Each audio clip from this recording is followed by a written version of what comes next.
This summer storm took us a bit by surprise. I hadn't seen anything about expecting the winds we got or even some rain. Maybe negligence on my part or just a pop-up storm, but either way, we did have a little damage. Minor in comparison to those just down the road. Trees were down, some people with them on the roofs even, but most lost power, including us. Other than no power overnight and into the morning, we didn't have a tree on our roof or even any serious damage to the garden.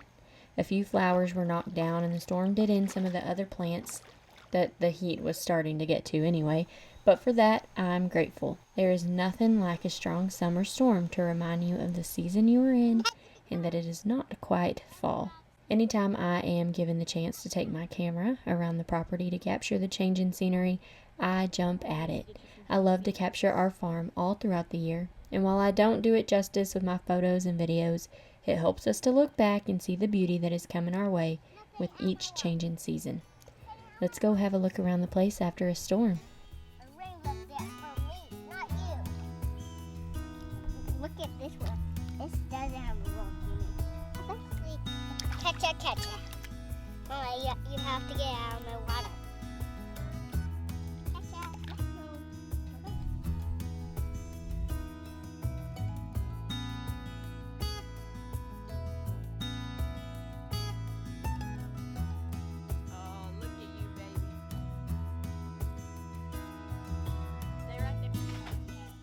Sometimes those summer storms come in the happiest of times. Birds are chirping, flowers are blooming, and the babies are playing. Life is great, but the storm comes out of nowhere and hits a mama with a growing firstborn hard, making her remember all the time that has already flown by. Time for preschool for Miss Aladon. She is 3, and we are going to start slowly on some preschool work. She is still little, so we are bouncing off of the basics of what she already knows and the building blocks for kindergarten.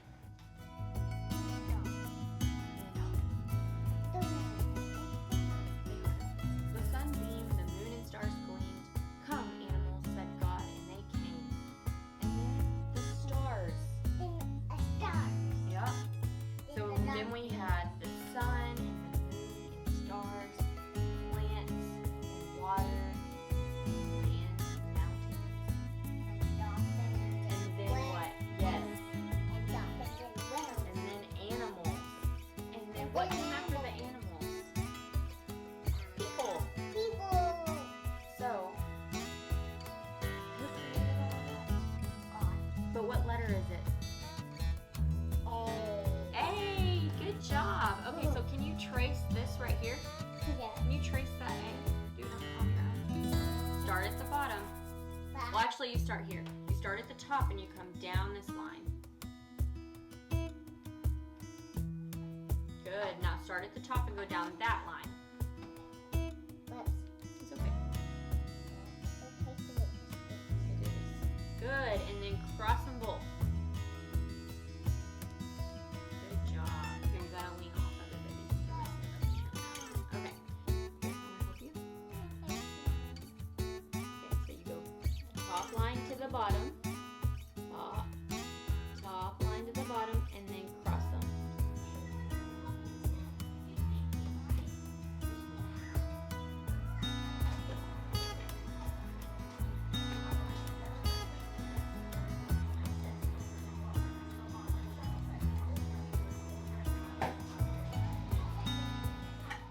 This afternoon, I'm wanting to do a bit of bread baking for supper and for bread throughout the week. I mentioned previously that I'm working through the food in the pantry and freezer, so this week I opted for a potato bread instead of my usual classic white bread. I have some instant potatoes on hand, so I will be using those instead of cooking up a potato to add in. Now this recipe is pretty close to my classic white yeast bread recipe. The only difference is that I add half a cup of instant potatoes and an extra cup of water or a cup and a half of mashed potatoes. Let me share with you the full recipe. Cup and a half of milk, buttermilk or water, 2 eggs, half a cup or a stick of melted butter, a tablespoon and a half of instant yeast, and half a cup of sugar. Add all of that to a mixing bowl and get it combined. Then add your cup of water and half a cup of instant potato flakes or your cup and a half of mashed potatoes, and mix that to combine either in a stand mixer or by hand if you choose. Then you're going to add 5 to 6 cups of plain flour. Once you get that added, add a teaspoon and a half of salt last and knead it for 10 minutes or until the dough is stretchy and passes the window pane test. Let it rise for a few hours until doubled. Then punch it down, knead a few more times, and shape it into rolls. I do my rolls about the size of a ping pong ball. Or buns, which I do just slightly smaller than, bun that you would get at a restaurant or in the store. Or I make 2 full loaves out of this, and I let it rise another couple of hours until doubled and puffy in a greased pan. Then bake it at 350 degrees until golden.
Our pantry is out of hand, y'all. This happens to me a lot. We just throw things in there to get the job done. So every few months or so, I have to do a deep cleaning in here, refilling jars so that they're at easier access and so that we actually use the bulk food we buy. I wipe down the shelves and walls, pull the cans from the back so that I can remember that I have them, and sweep under the buckets. I also love to add in baskets to keep light things together and to pretty up the pantry a bit. I hate doing it, but I love when it's done. Now today I have a few bags of beans that need jars so that I can see them and pull them out for a good pot of beans or chili. I also, for whatever reason, have multiple bags of the same noodles open, so I am going to combine those into one. My daughter also really loves rice, but I hardly ever make it because the bucket of rice is just difficult to get into. I'm not sure why it took me so long, but I am using an old jar to have a smaller quantity up on a higher shelf so that it is easy to see. I am doing the same thing for my red and white wheat berries as well.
This baking basket keeps me stressed anytime I want to bake bread or even a little treat.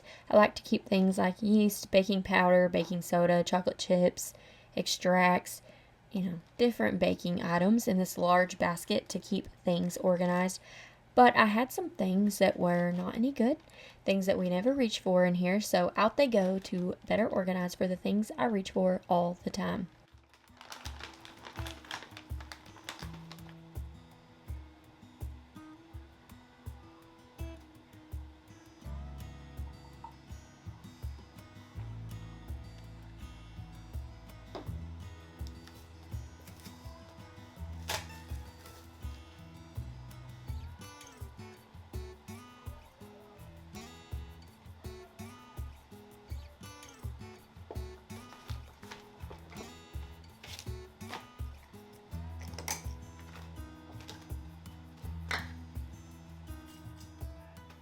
A good sweep finishes off this pantry.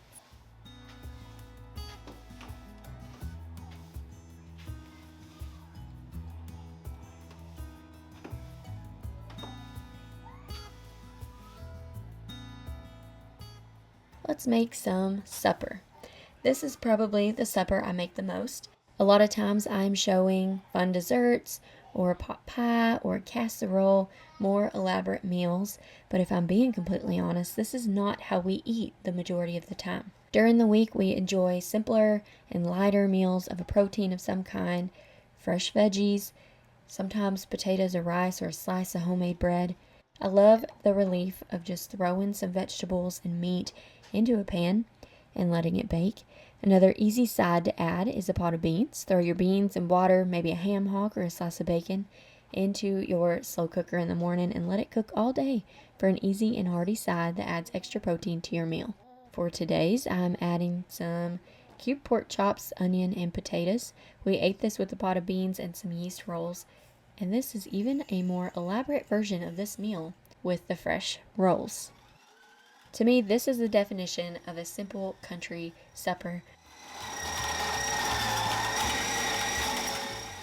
Now, sometimes I picture a beautiful pantry with shelves lined with home canned jars of produce from our garden, herbs hang drying on a rack, maybe some freeze-dried jars of food put up, but unfortunately that is not my reality this summer. We have been overwhelmed with all of the happenings around here, so much so that canning and preserving has been on the back burner. I recently saw a tip online about filling a bag or a jar with a mix of cornmeal, flour, salt, and pepper and keeping it in the freezer. As you bring in fresh okra from the garden, you just chop it, throw it in the bag, and back into the freezer it goes. This allows you to fry up okra with no prep work or spend hours processing okra. If this works without my beloved kitchen best friend, buttermilk, I will be excited. It is easy and makes for another easy side to suppers over the next few months. I am trying this out today by adding a 1/4 cup of plain flour, 3/4 cup of freshly milled cornmeal, a couple pinches of salt, and some pepper to my freezer bag. Adding in my chopped okra, giving it a shake, and tossing it into the freezer. You could probably use a jar if you're concerned about the plastic bag.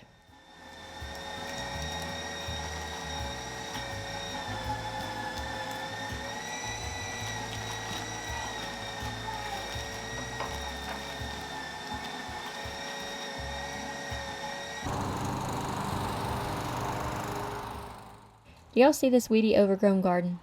So much of it has just been taken out by the heat, but these weeds certainly do not help. We are spending some time this evening cleaning out the garden of the spent plants, weeding it, mowing it, harvesting, and preparing for a late summer or fall planting. The garden is my favorite part of summer. Barefoot flower arranging in a pretty sundress while the kids play around me is one thing I will miss come this fall and winter. Our vegetables did not do as well this year, and I struggled with wanting to fix it and make sure that, next year we do better. But looking back on this summer, we grew so many more flowers than usual, and I had more free time to do other things I enjoy. Play with the kids, work with the flowers, read, write, sew, and cook. I am thankful for the little break, and I have a new appreciation for the farms I have found around me to eat from their harvests.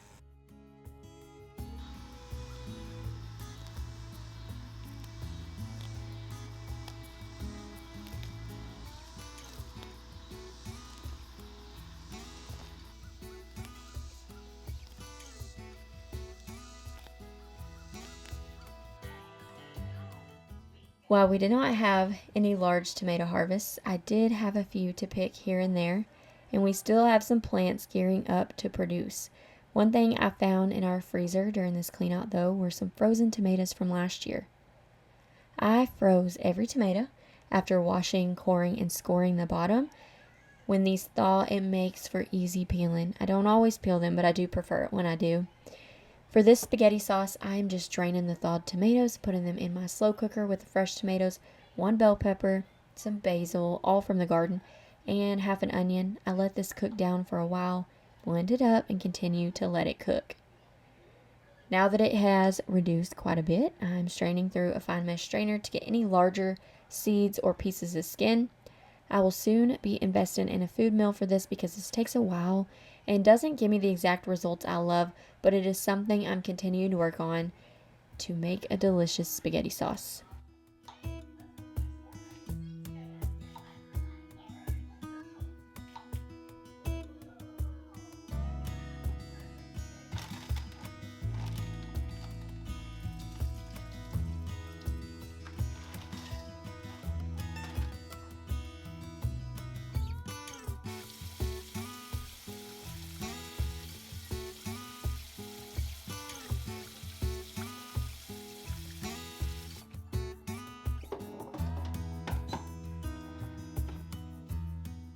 In my pantry clean out of my bacon basket, I found several different types of nuts in somewhat large quantities. We don't really snack on nuts too often, and I almost never add them to our own baked goods unless I'm taking a dessert somewhere. But I found a large container of peanuts. I set them to the side on the shelf and then realized when I wanted to make Isladon a sandwich that we were completely out of peanut butter. Now, I've seen other ladies I follow make peanut butter and decided that was going to have to be what the peanuts are used for, and y'all, it was just so easy. We do not eat a lot of peanut butter, so having just a smaller quantity of peanut butter around is really handy, and this makes a healthier and cheaper peanut butter since one equivalent, without all the extra junk in it, is quite high these days. I just added maybe a cup or two of peanuts to my blender and ran it until it was creamy. Now, I'll say this made more of a creamy peanut butter with a bit of texture. It's not crunchy, but it's not going to be as smooth as store-bought creamy peanut butter unless you have a really high-powered blender. But even my husband, who is very much against crunchy peanut butter, likes this one. My next test, though, will be in our no-bake fudge cookies because I would say that is what we use peanut butter for the most around here and the most important in terms of texture. I don't know that I've shown our smoothies on here, but we have them fairly often. I love that in the morning I can whip them up quick. We can just have that throughout the morning, or I can pair it with eggs if the kids are a little hungrier. Now, what I make varies from day to day. Sometimes I make them fancier with a few different fruits and some add-ins, but usually it's strawberries or peaches, frozen banana or honey, and some form of milk or yogurt. My favorite is with buttermilk, and I am now working on making my own raw milk cultured buttermilk from our goat's milk. But sometimes that is just store-bought. Now, I know that sounds weird, a buttermilk smoothie, but I've gone through stages of keeping homemade yogurt or kefir on hand for this, but I actually find buttermilk to be easier to use for more things in my cooking and in my kitchen than just the smoothies. It still has the probiotic benefits of the yogurt or the kefir, and now making it at home will just be the icing on the probiotic cake. Today, however, I am just using raw goat's milk. So I added frozen strawberries that we froze this spring from our local berry farm right down the way, raw goat's milk, and a little local honey added to just mine and Isladon smoothie because I didn't have any frozen bananas on hand. Jack also had a smoothie, and I thinned his with a little extra milk before I added any honey so he could have it as well. And then we can pour them.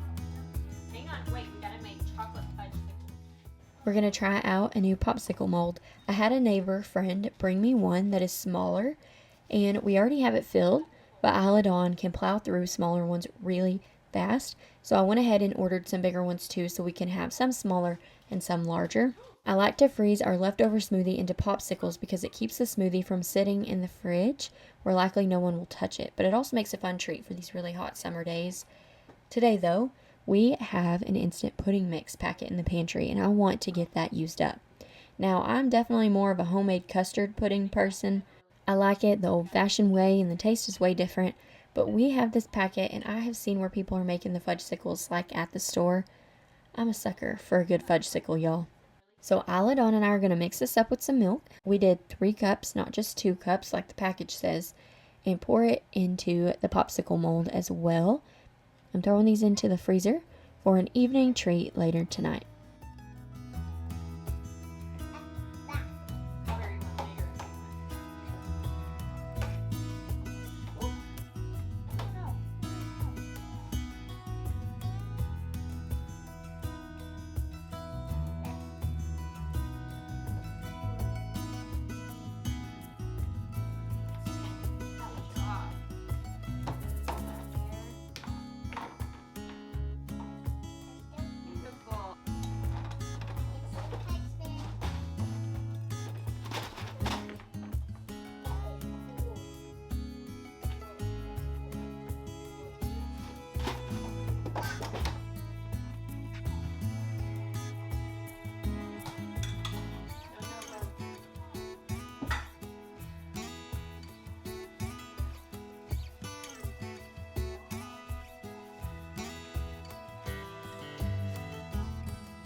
Another item I have added to our kitchen lately is cannon jar lids for a pour spout and also drink lids out of necessity.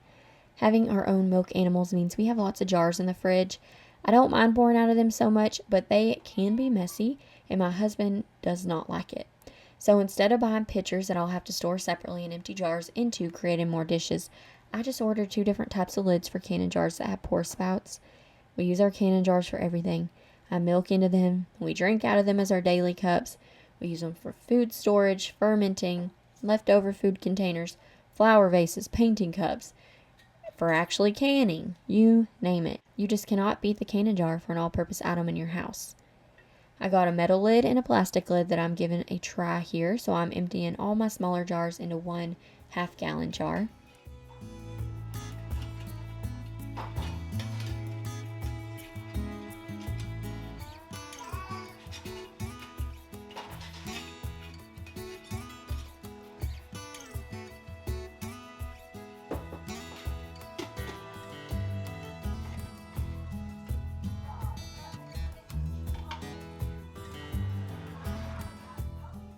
I am a very creative person by nature, meaning if I go a day without getting to do something creative, I tend to get a little cranky. That's why a lot of times I will make something for our house instead of buy it, even if I can buy it cheaper. And that's why I love to make arrangements, sew, paint, embroider, or whatever else I decide that week I think I can do. I'm usually not great at any of them, but it's more about the process of it than it is what the final product looks like, so I do it all anyway, and usually it turns out good enough that I'm happy with it. Anyway, today I'm feeling a little burnt out, and like I've just been working around the house a lot and need some creative, what I call piddling time. I have these zinnias and sunflowers from last week that just really needed cleaned out. so I can cut a new arrangement. They don't look totally dead, so I'm just going to tie them up with some jute twine and hang them in the kitchen to dry. I'm trying out a few drying methods to learn what works best for each flower. I'm hanging these, but next I plan to lay some out on a cooling rack to see if laying flat works better. I've recently felt that maybe I Google things just a little too much, things that I can experiment with and learn the process. I find myself just typing into Google and relying on what it says is best without doing my own research. So I know what Google says is the best way to do this, but many times I have found that when we try things that others say won't work, sometimes it just works out and it becomes a regular thing that we do. I find this so true around the farm.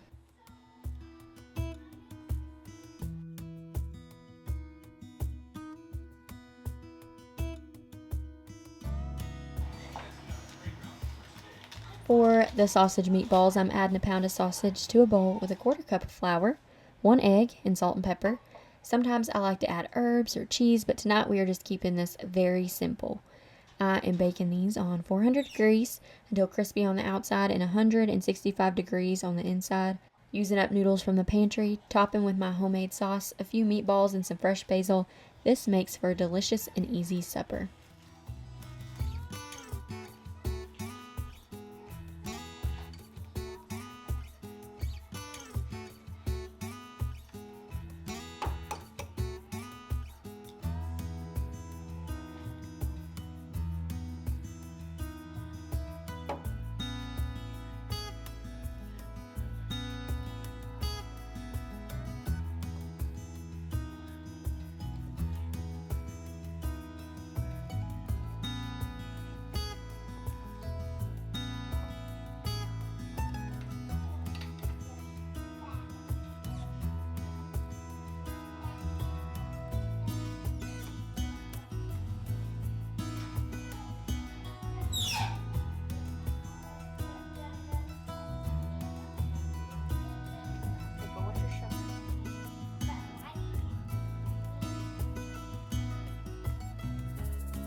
We have never grown this many flowers before and already have plans to expand. They have been the easiest and most prolific thing we have grown this season, and these sunflowers just add such cheer here on the farm. I'm going out multiple times a week with Mom to cut the flowers for our houses or our friends or our family.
These days that I spend with y'all tend to spread across an entire week, Monday through Sunday.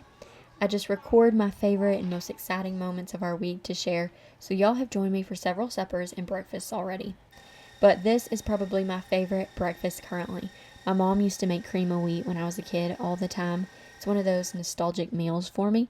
It's great in the spring and summer, but even better in fall and winter, cozying up with a warm bowl. My favorite was always chocolate, so that's what I make now.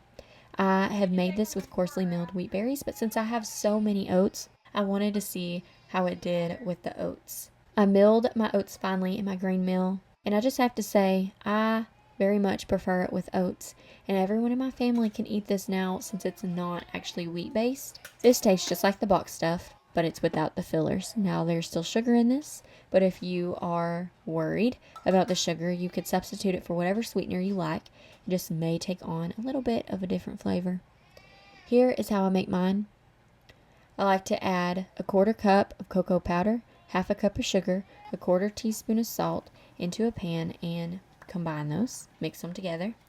Then add 2 cups of milk very slowly, and you have to mix it as you add it, otherwise the cocoa won't dissolve and it'll make lumps.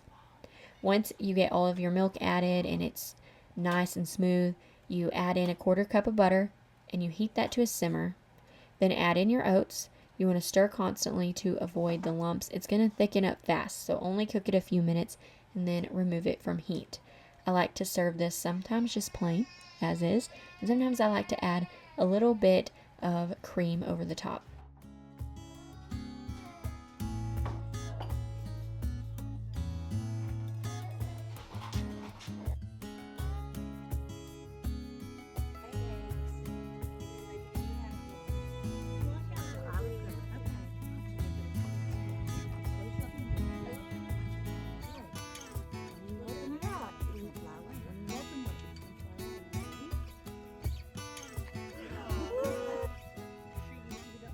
We had to get moving this morning because we had a gal doing a butterfly release locally. Aladon loves butterflies, ladybugs, anything like that, so we wanted to take her. What I didn't expect was to get to actually hold and release the butterflies, which was such a fun little twist for us. Isla let 2 butterflies go and loved it. Now I'm thinking we need to plant some milkweed or whatever flowers butterflies love to draw some to our garden. We've had a few, but not very many. We added a new little buck to our farm this weekend. We were hoping to be able to breed again this fall, but we had some specific characteristics that we were looking for in a buck, and we found one locally meeting all of those, but he is quite small, so he likely will not be ready to breed until at least this spring, maybe next fall, which means I may be out of milk for a few months, but we will see how it all goes. We brought him home to his new farm, and now he is with all of his other little goat friends running the pastures. Here, do you want to pet the chicken? I am so grateful for these days that show me that summertime has not left us just yet. I just know I look back on these days in fondness of the good old days.